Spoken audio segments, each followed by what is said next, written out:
Welcome to my channel. Ready, set, go. సరే, మన glowing DNA గైడ్తో కలిసి ఈ ఫ్యూచరిస్టిక్ ల్యాబ్లో మైకోప్లాజ్మా రహస్యాలను విశ్లేషిద్దాం రండి. అసలు కొన్ని ఇన్ఫెక్షన్లు పెన్సిలిన్ను కూడా ఎలా తట్టుకుంటాయి? వైద్య రంగాన్నే ఆశ్చర్యపరిచే ఈ మిస్టరీని ఇప్పుడు ఛేదిద్దాం.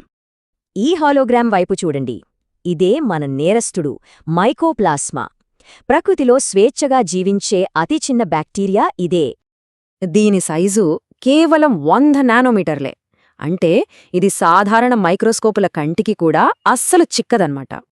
ఇంకో ఆశ్చర్యకరమైన విషయం ఏంటంటే ఇవి తమ ఆకారాన్ని ఇష్టం వచ్చినట్లు మార్చుకుని కఠినమైన ఫిల్టర్లను కూడా సులభంగా దాటేస్తాయి.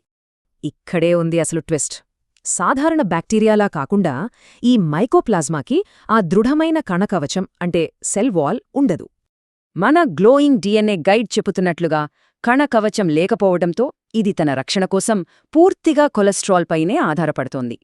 పెన్సిలిన్ లాంటి యాంటీబయోటిక్స్ ఆ సెల్ వాల్నే టార్గెట్ చేస్తాయి. అది లేకపోవడం వల్లే ఈ బ్యాక్టీరియాపై అవి ఏమాత్రం పనిచేయవు. దీనివల్ల వచ్చే వాకింగ్ న్యూమోనియా కూడా చాలా విచిత్రంగా ఉంటుంది. హాస్పిటల్ దాకా వెళ్లాల్సిన అవసరం లేని తేలికపాటి వ్యాధి ఇది. దీని లక్షణాలు చాలా నెమ్మదిగా మొదలవుతాయి.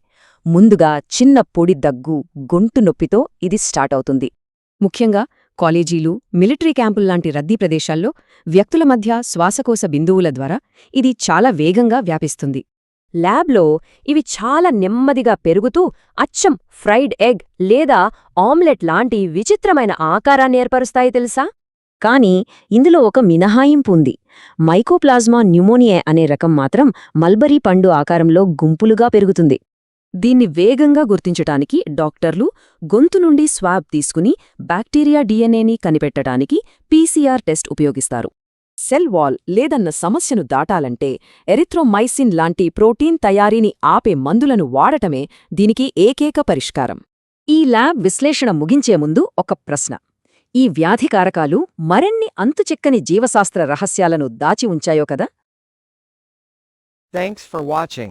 Like, comment, share, subscribe to my channel for more videos.